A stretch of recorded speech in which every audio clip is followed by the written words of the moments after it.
Consecuencias prácticas de la santidad personal. Ese es el título que he querido ponerle y hoy veremos una primera parte hasta el versículo 25 y el próximo domingo, Dios mediante, vamos a ver una segunda parte con este mismo título, que es a partir del capítulo 2, los primeros 3 versículos. ¿Cómo sé que transito el camino de santidad? ¿Puedo saber si es mi santificación progresiva que ha avanzado en santidad? Porque la santificación es progresiva. Pero ¿cómo puedo saber si he avanzado en esto? Para muchos esto será novedoso. Novedoso porque se tiene la idea romana de ser declarados santos una vez muertos.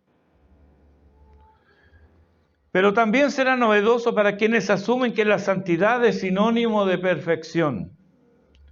Y como nadie ha llegado a la perfección, bueno, pues nadie debiera considerarse santo. Hasta se usa el adjetivo como sinónimo de santurrón, de falso. ¿Qué te creís, santo? Estas ideas solo pueden sostenerse ignorando las Escrituras y el poder de Dios. Pero hay un tercer grupo, y es el de aquellos que transitan su propio camino. Son quienes aparentan piedad. Son quienes tienen al Señor en sus bocas, pero este está ausente de sus afectos. Estos pueden reconocer la santidad en otros, pero ellos no la desean para sí. Más bien la aborrecen, porque pone en evidencia la falta de piedad verdadera en sus vidas. Esta es la razón por la cual aborrecemos la santidad en otros. ¿A qué grupos perteneces? ¿Eres de los que creen que ser santo es algo que se aplica solo a los muertos? ¿O que se aplica a los muertos? ¿Eres de los que creen que es imposible en esta vida ser santo? ¿O eres de aquellos que la reconocen, pero la detestan? Solo la palabra de Dios puede cambiarnos. Por ello, antes de avanzar en nuestro texto, te invito a reflexionar en los siguientes textos. Romanos capítulo 6, versículo 19. Así como para iniquidad presentasteis vuestros miembros para servir a la inmundicia y a la iniquidad, así ahora para santificación,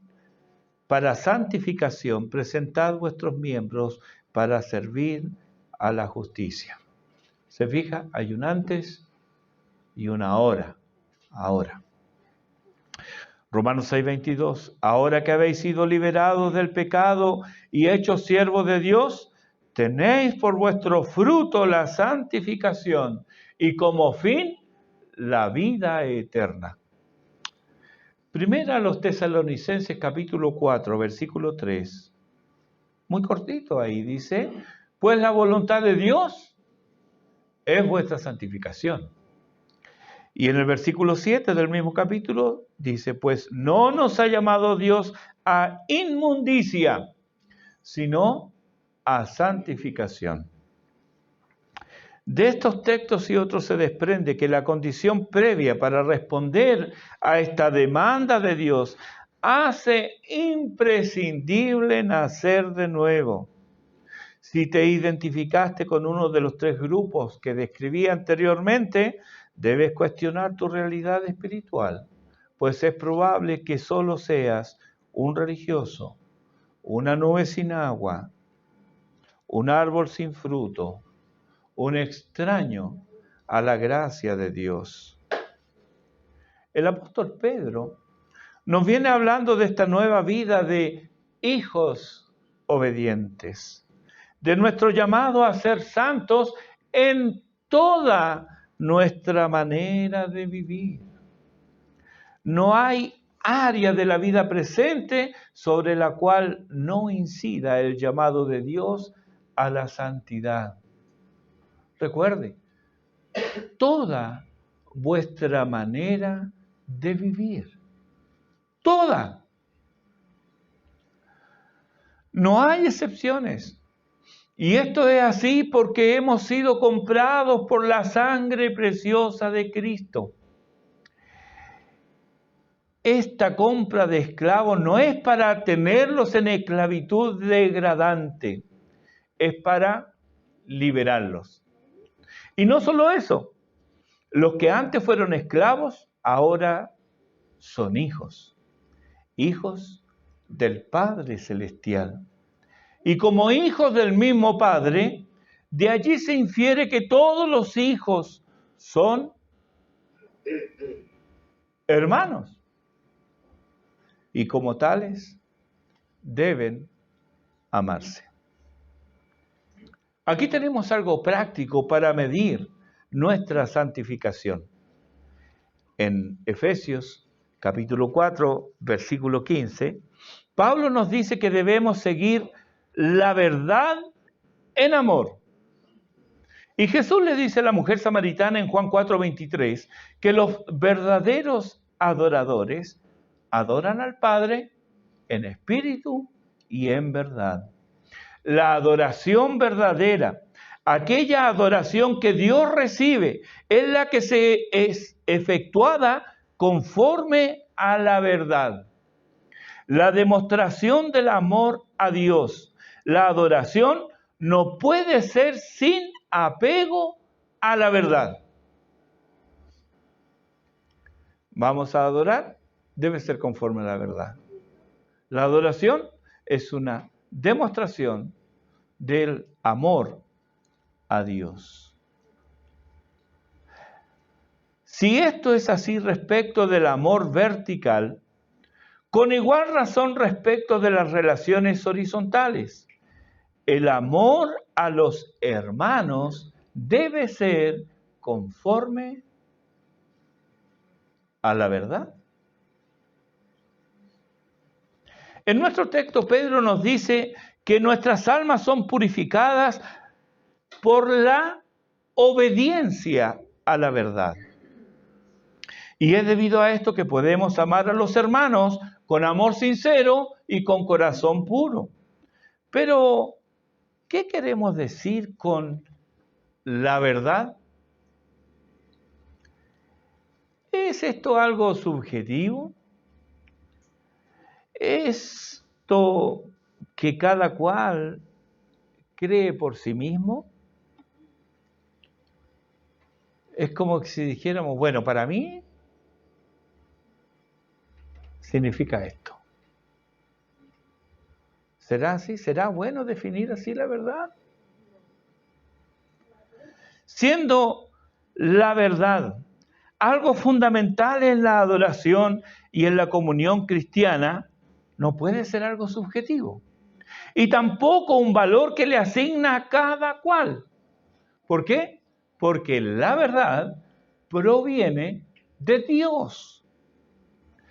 Tu palabra es verdad. Y es por ella que nosotros somos santificados, nos dice Juan capítulo 17, versículo 17. La purificación del alma, que en nuestro texto es algo ya ocurrido en quien nació de nuevo. Alma, que es la sede de los afectos. Purificación que evoca la destrucción de todas las inclinaciones egoístas e impuras, solo tiene lugar por la obediencia práctica a la verdad divina, recibida en el corazón. Y esto es lo único que hace posible un verdadero amor fraternal. Obediencia práctica a la verdad divina. ¿Será la falta de obediencia práctica a la verdad divina la que estorba el amor filial? ¿Acaso puede quien ha roto la comunión con sus hermanos demandar amor conforme a la verdad? Romper la comunión con los hermanos, alejarse de la iglesia local, ¿no indica esto un alejamiento de la comunión con Dios? Primera de Juan capítulo 1 versículos 6 y 7 dice, si decimos que tenemos comunión con Él, con Cristo, y andamos en tinieblas, mentimos y no practicamos la verdad. Pero si andamos en luz, como Él está en luz, tenemos comunión unos con otros. ¿Puedes entonces tener comunión con los hermanos y apartarte de la iglesia local? ¿Puedes? No. ¿Te das cuenta de la importancia de obedecer a la verdad? Así lo entiende también nuestra Confesión Bautista de Fe de 1689 en el capítulo 26, artículo 12, donde nos dice que todos los creyentes están obligados a unirse a iglesias locales y también que todos aquellos que son admitidos a los privilegios de una iglesia también están sujetos a la disciplina y al gobierno de la misma iglesia conforme a la norma de Cristo. Todos. La disciplina de la iglesia no está reñida con el amor, más bien es parte integral de él. Pablo nos instruye a amonestar a los ociosos, a apartarnos, ¿sí? Que os apartéis de todo hermano que ande desordenadamente y no según la enseñanza que recibisteis de nosotros. Esto lo puede leer en 2 Tesalonicenses capítulo 3, versículo 6. Y dice en el versículo 14 del mismo capítulo, y si alguno no obedece, porque hay quienes no obedecen. Si alguno no obedece, a ese señaladlo y no os juntéis con él para que se avergüence. Falta de amor, Pablo, ¿verdad? Sí, poca misericordia. El amor según Dios es el amor según la verdad. No la verdad tuya, no la verdad mía, es la verdad de la palabra de Dios. Así que no nos engañemos pensando que estamos demostrando amor si desobedecemos el mandato bíblico. Amar a Dios es amar su palabra. Y amar su palabra es obedecerla. Nuestra confesión, otra vez, en el capítulo 26, artículo 13, abunda más en estas situaciones. Debemos considerarlo. Es parte de lo que creemos, ¿no? Es nuestra confesión de fe. Y allí dice, textual, ningún miembro de iglesia, en base a alguna ofensa recibida, habiendo cumplido el deber requerido de él hacia la persona que le ha ofendido, debe perturbar el orden de la iglesia o ausentarse de las reuniones de la iglesia o de la administración de ninguna de las ordenanzas en base a tal ofensa de cualquier otro miembro, sino que debe esperar en Cristo mientras prosiguen las actuaciones de la iglesia. Yo creo que es claro esto, ¿verdad? Bueno, ya sabe, tiene sus confesiones y el que no la tenga me dice. Pero cada uno tiene la confesión. Y esto lo dice la confesión, no lo decimos nosotros. Nosotros lo afirmamos porque creemos que es la verdad de Dios. Para amar según Dios es necesario amar a Dios. Primera de Juan capítulo 4 versículo 20. Si alguno dice, yo amo a Dios y aborrece a su hermano, es mentiroso. Pues el que no ama a su hermano a quien ha visto, ¿cómo puede amar a Dios a quien no ha visto? Bueno, Juan seguramente no nos conocía a nosotros, porque nosotros decimos esto. Versículo 21. Y nosotros tenemos este mandamiento de Él. Estoy leyendo de 1 Juan 4. Nosotros tenemos este mandamiento de Él. El que ama a Dios, ame también a su hermano. Sí, debemos amar a los hermanos, pero nunca a costa de la verdad. Si debemos dejar de lado la verdad de Dios para demostrar amor, ese amor no es puro. Es amor lleno de hipocresía. Es sentimentalismo. De modo que pueden amar solo quienes han nacido de nuevo por la palabra de Dios. Si han nacido de nuevo, hay en tu corazón capacidad para el amor cristiano. Haber nacido de nuevo. Esta es la razón, es tanto la razón como la fuente de ese amor verdadero, amor que proviene de Dios y honra su palabra. Versículo 23 ahora de 1 de Pedro 1. Siendo renacidos, no de simiente corruptible, sino de incorruptible por la palabra de Dios que vive y permanece para siempre. La palabra no solo es la semilla de la que brota la nueva vida del creyente, sino que es el principio vital que sigue germinando y dando frutos para su fortaleza espiritual. La palabra es el molde en el cual la nueva vida ha de formarse.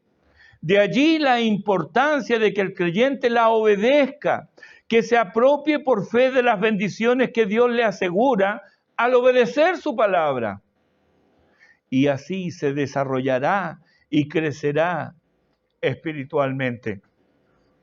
David dice en el Salmo 138, versículo 8, Jehová cumplirá su propósito en mí.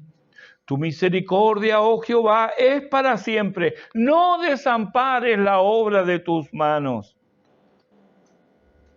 Jehová cumplirá su propósito en mí. ¿Qué se propone Dios en mí? Dice que Él va a cumplir su propósito. ¿Cuál es ese propósito? Creo que Pablo nos da una buena respuesta a este interrogante en 2 Corintios capítulo 3, versículo 18. Allí dice, por tanto, nosotros todos, mirando a cara descubierta como en un espejo la gloria del Señor, somos transformados de gloria en la misma imagen como por el Espíritu del Señor. Eso se propone Dios en ti y en mí, transformarnos día tras día. A veces usa el cincel, a veces usa el martillo, pero Él quiere transformarnos a la imagen de su bendito Hijo. ¿Dónde es que podemos ver y apreciar la gloria del Señor? En su palabra. Por medio de ella se va realizando en nosotros la semejanza a Dios, la formación de su carácter en nosotros. Esta palabra tiene características únicas, porque el versículo 23 dice que es simiente incorruptible. La muerte y la corrupción van de la mano. Ese es el triste resultado de la caída del hombre. Pero la nueva creación no está afecta a la caída. Todo es nuevo. Segundo a los Corintios 5:17 dice, de modo que si alguno está en Cristo, nueva criatura es, las cosas viejas pasaron. He aquí todas son hechas nuevas. No es nuevo, también es libre de corrupción. No, o sea, no es solo nuevo, también es libre de corrupción. La muerte no tiene lugar. Pasó para siempre. Tengo vida eterna. También dice en el versículo 23 que esta palabra es viva, puesto que la palabra de Dios es la expresión de la voluntad de Dios, fuente y origen de todas las cosas. Su palabra participa de las mismas características. Es viva y da vida, la palabra de Dios. El versículo 23 nos vuelve a decir que esta palabra es palabra de Dios, es la expresión de su pensamiento, es producto de la mente divina y no puede ser mejorada, es perfecta. Nos dice los versículos 23 y 24 que esta palabra es permanente, permanece para siempre. Todo lo de esta vida es transitorio, nada permanece, pero lo que Dios dice tiene vigencia eterna y duradera. El versículo 25 nos dice que esta palabra es palabra del Señor. Toda palabra es limitada porque proviene de seres limitados y contingentes. Tiene autoridad pues depende de una autoridad que no es absoluta, pues es autoridad delegada, deriva de un poder mayor. En cambio, la palabra del Señor es autoridad en sí misma, no depende de otra autoridad, pues la sostiene el Señor del universo, quien tiene todo poder y autoridad. Él tiene autoridad sobre la vida de los hombres.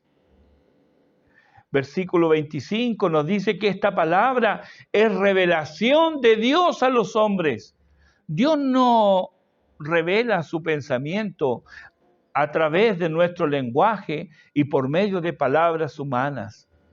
Dios no habla por medio de palabras ininteligibles. Habla a la razón y al intelecto humano.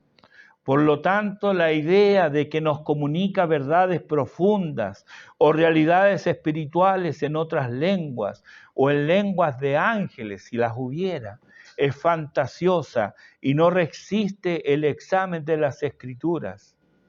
Notemos además la importancia que daban los apóstoles a la forma o expresión verbal de su mensaje. Por ejemplo, 2 Timoteo capítulo 1, versículos 3 y 14, dice Pablo, retén la forma de las sanas palabras que de mí oíste en la fe y amor que es en Cristo Jesús. Guarda el buen depósito por el Espíritu Santo que mora en nosotros. Hay una apelación a lo que ya se entregó, a tener fidelidad a ese mensaje que ya se entregó. Segunda de Pedro capítulo 3 versículo 2 dice, amados, tengan memoria de las palabras que antes han sido dichas por los santos profetas y del mandamiento del Señor y Salvador dado por vuestros apóstoles. Otra vez, es una palabra escrita, es una palabra inteligible. Judas 17, pero vosotros, amados, tened memoria de las palabras que antes fueron dichas por los apóstoles de nuestro Señor Jesucristo. Hemos visto entonces algunas características de la palabra de Dios, pero el verlas o solo verlas no es todo. Conocer retener la información no sirve mucho, pues es inútil si no se aplica ese conocimiento. Por eso es que se puede tener mucho conocimiento y sin embargo ser insensato. Vamos a hacer entonces algunas aplicaciones. ¿Sí? Hagamos algunas aplicaciones. Dijimos que la palabra de Dios es simiente incorruptible, no muere, no pierde valor. Esto es contrario al pensamiento predominante hoy. Y ojalá solo si esto se limitara, esta forma de pensar se limitara a los incrédulos, ¿no? Esta idea, que la palabra es incorruptible, no se acepta cuando los creyentes adoptan formas y costumbres que la palabra de Dios no avala. Cuando nos adaptamos a los tiempos, nos adaptamos a un mundo que muere día a día. ¿Qué ideas son las predominantes en tu vida matrimonial? ¿Qué ideas son las populares en cuanto a la crianza de los hijos? Pues si estas ideas se contradicen a la palabra de Dios, entonces has tomado ideas corruptas, ideas corruptoras, y así suma y sigue. Tomar lo mejor del mundo para dirigir nuestra vida es como dejar la mesa del banquete con las exquisiteces y salir fuera del comedor para hurgar en el bote de la basura y comer de él. ¿Quién haría eso en su sano juicio? Pues eso es lo que están haciendo algunos cristianos. Nos sorprendemos de la falta de vigor de estos creyentes, de sus continuos síntomas de enfermedad espiritual, de su falta de entendimiento, de su poca o nula inteligencia para aplicar las verdades eternas a su andar cotidiano. No nos sorprende. ¿Por qué? Porque han dejado la verdad de Dios y han creído la mentira. Dijimos que esta palabra es palabra vida. Ella da vida y vivifica las almas de los hombres. Sin embargo, ¿cuántas veces la consideramos? ¿Hacemos que ella sea letra muerta? ¿Que no? Pues entonces, ¿cómo explicas que hacemos lo contrario a lo que ella nos manda? La soberbia y el orgullo coronan nuestras vidas y por lo mismo nos resistimos a mirar al otro como superior. Nos rehusamos a humillarnos, nos negamos a pedir perdón, a reconocer nuestras faltas. Nuestra cacareada obediencia no lo es, pues es obediencia parcial, acomodaticia, selectiva. Todo esto y más es porque no nos gobierna la palabra de vida. La hemos despojado de su virtud por nuestra falta de obediencia. Y aquí pregunto, como pregunta el autor de Hebreos en el capítulo 2, hermanos, ¿cómo escaparemos del juicio de Dios si permanecemos en esta actitud? Dijimos que esta palabra es palabra de Dios, viene de arriba y no puede ser mejorada. ¿Es así?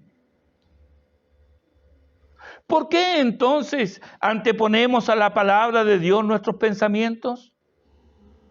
¿Por qué entonces son nuestros sentimientos los que gobiernan y dirigen nuestras vidas en vez de escuchar, oír y obedecer la palabra de Dios? Y para que otros vean que sí la consideramos, hacemos de ella una fuente de buenos deseos, sacando de ella selectivamente y a voluntad los textos que agradan a nuestra naturaleza carnal, sin temor ni remordimiento siquiera de estar jugando y manoseando la palabra del Dios vivo al sacar esos textos fuera de contextos.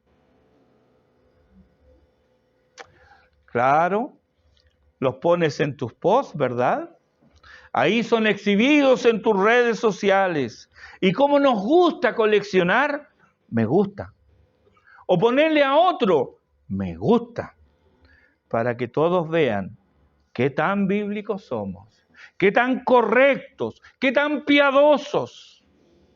Segunda de Timoteo capítulo 3 nos habla de nuestros tiempos y los primeros 4 versículos nos da una lista en la que nadie se sentirá orgulloso. Ninguno de nosotros quiere estar en esa lista.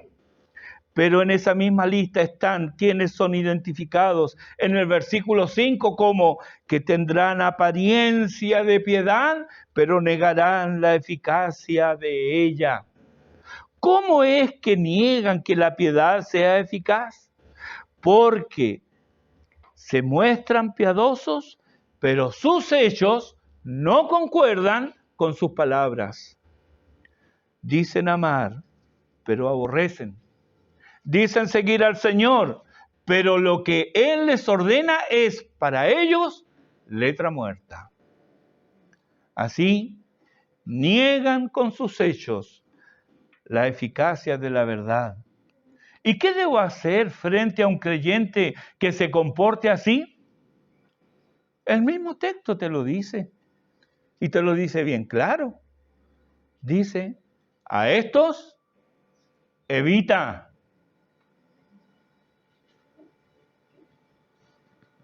¿Evita? Ah, no. Hay que amar. Porque obviamente yo tengo más amor que Dios.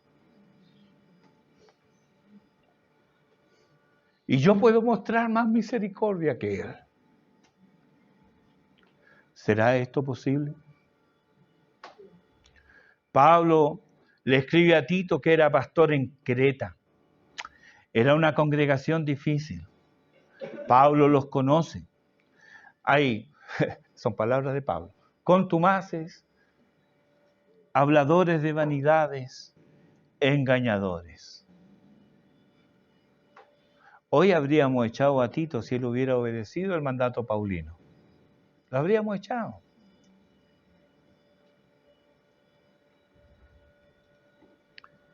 ¿Y cuál es el mandato que le da Pablo a Tito? Lo encontramos en 1:13. Dice, repréndelos duramente para que sean sanos en la fe. Después de instar a Tito a que continúe su labor pastoral, él se despide y le pide a Tito que salude a todos. ¿A todos? No. No. Pablo es selectivo. Él sabía distinguir el amor verdadero de la sensiblería caprichosa. El capítulo 3, versículo 15 dice, saluda a los que nos aman en la fe. No todos amaban a Pablo. Y él no perdía el tiempo con ellos. Nota aquí otra vez la concordancia entre el amor y la verdad, el amor y la fe. Saluda, sí, no a todos, solo a los que nos aman en la fe. Dijimos que esta palabra es permanente, permanece para siempre. Y así es, aunque los hombres santifiquen lo que Dios abomina. Cuando Pablo le dice a Tito que los reprenda duramente, ¿hablaba en serio? Ya el verbo es poco amable, ¿verdad? Reprender no es algo amable. Pero está acompañado de un adverbio que hace más fuerte la acción. ¿Será que esta palabra ya no tiene validez? Pues así parece.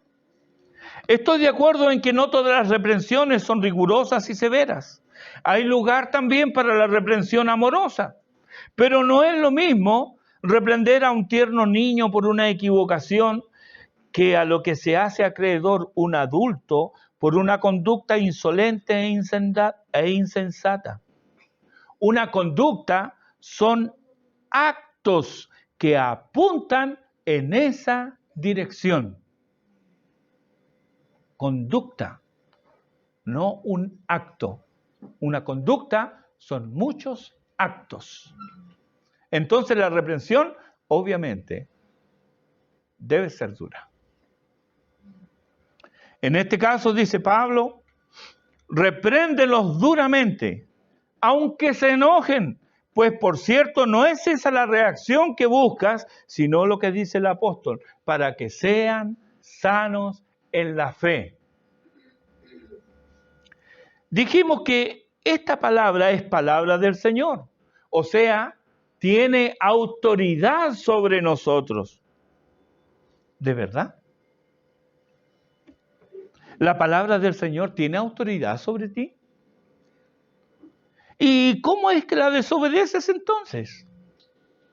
¿Por qué antepones tus gustos, preferencias y sentimientos por sobre la obediencia a lo que Dios te ordena en su palabra? ¿Por qué es que resistimos su palabra?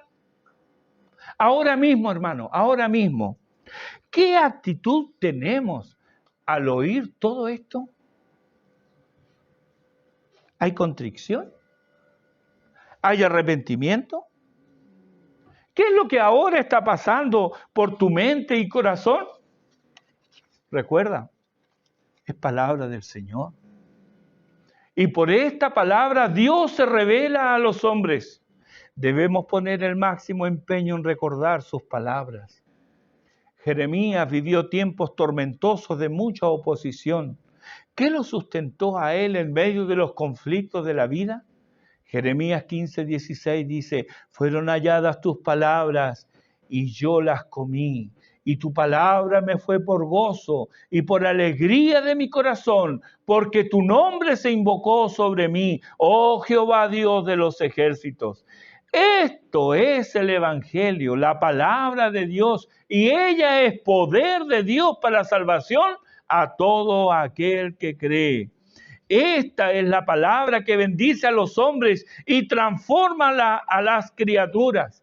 Por esta palabra Spurgeon fue salvo cuando oyó Isaías 45:22. Mirad a mí todos los términos de la tierra y sed salvos, porque yo soy Dios y no hay más. Por esta palabra Agustín pasó de muerte a vida cuando leyó Romanos 13:13. Andemos como de día, honestamente, no en glotonerías y borracheras, no en lujurias y lascivias, no en contiendas y envidias. Fue por esta palabra que Lutero encontró la paz que solo Jesús puede dar al leer Romanos 1:17, porque en el Evangelio la justicia de Dios se revela por fe y para fe, como está escrito, mas el justo por la fe vivirá. Fue esta palabra la que impactó mi vida en las tinieblas de la noche de mi andar, del que yo andaba de espaldas a Dios. Ahí Dios trajo a mi mente Romanos capítulo 9, los versículos 15 y 16. Y quiero que sepa, sabía muchos textos bíblicos, muchos salmos, pero el Señor trajo esta palabra a mi vida. Tendré misericordia del que yo tenga misericordia y me compadeceré del que yo me compadezca. Así que no depende del que quiere ni del que corre, sino de Dios que tiene misericordia. Pero el Evangelio, queridos hermanos, no consiste solo en la invitación a los pecadores, pues el Evangelio no es solo para quienes están perdidos, también es para ti, también es para mí, que por la gracia de Dios hemos sido hallados. Es en el Evangelio que encontramos palabras de purificación y santificación. Somos santificados por medio de su palabra, pero esto se da cuando la obedecemos. Esto no es como la infusión del té, que tú pones la bolsita en la taza, le echas agua y tienes té. La santificación no es eso. La santificación va de la mano con la obediencia a la palabra de Dios. Desobedece la palabra de Dios y no hay santificación posible. ¿Dónde estamos parados hoy? Sin santidad nadie verá al Señor. Y sin obediencia no hay santidad. Entonces debo preguntarme, ¿dónde estoy parado hoy? ¿Camino por la senda de la obediencia o solo creemos que vamos por el buen camino? ¿Cómo lo sabes? ¿No te ha pasado que ibas rápido y seguro por un camino? No, si yo sé que es por aquí. Y caminaste y cada vez se te hizo más extraño el camino. Y tienes que reconocer después de haber andado y cansado, no era por aquí. Y debemos dar la vuelta y desandar esos pasos. Eso pasa. Cuando nos engañamos, el engaño del pecado toca nuestra puerta y nosotros la abrimos de par en par y caminamos en esa dirección. No, yo sé que estoy bien. Y no tenemos ninguna consideración por la palabra de Dios. No escuchamos las alertas. No prestamos atención al semáforo. Hoy un tremendo accidente en el 14 de Vicuña. A uno de los vehículos le volaron la puerta del lado del conductor. ¿Qué pasó ahí? Alguien no respetó una señal. Y puedo tomar eso como una lección espiritual para mi vida. Dios me habla por medio de su palabra. Y hoy ha querido hablarme aquí, a mí hoy día. Él me muestra el camino. Y Él me dice, mira, por este camino que vas no está bien. No está bien. Lo que yo tengo que hacer no es resistir. No es intentar cambiar las cosas a mi manera. ¿Se imagina a alguien que tiene que ir a una determinada calle y va y camina y se encuentra que el número no está? Pero ¿cómo si yo voy al 1253 y aquí estoy en el 6500? Le pongo 1253 y llegué. Eso es lo que hacemos.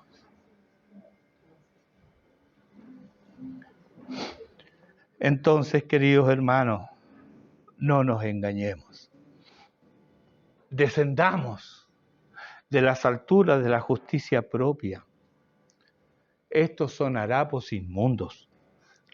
Vistámonos de la justicia de Cristo, pues solo seremos aceptos en Cristo. Has de saber que Dios resiste a los soberbios y Él da gracia a los humildes. Ese es el terreno en el que Él se complace. Isaías 57:15, mira este texto, dice, porque así dijo el alto y sublime, el que habita la eternidad y cuyo nombre es el Santo. Yo habito en la altura y la santidad, y con el quebrantado y humilde de espíritu, para hacer vivir el espíritu de los humildes y para vivificar el corazón de los quebrantados. Dios habita en la altura y la santidad. Tú y yo, no.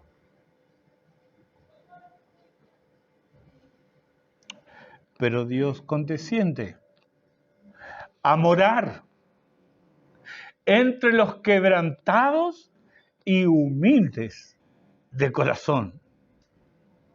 Los quebrantados y humildes de espíritu.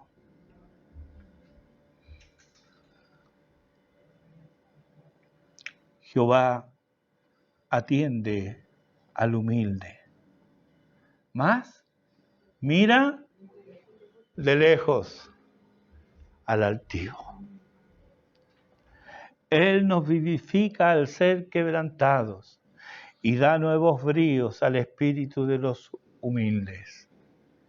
Esto es gracia. Y esto es fruto de la santificación. ¿Es esto lo que estamos viviendo aquí y ahora? Hermanos, con cuánto pesar el autor de Hebreos debe haber escrito esto. Si oyereis hoy su voz, no endurezcáis, no lo hagan. No endurezcamos nuestros corazones, no luchemos, no resistamos al Espíritu de Dios y volvámonos a Él. Y esta es la palabra, dice Pedro en el versículo 25. Esta es la palabra que por el Evangelio os es anunciada. Dios tenga misericordia de nosotros y nos bendiga. Haga resplandecer su rostro sobre nosotros, para que sea conocida en la tierra, sea conocido su camino. Y en todas las naciones se conozcan que la salvación solo viene del Señor. Inclinemos nuestros rostros y adoremos al Señor.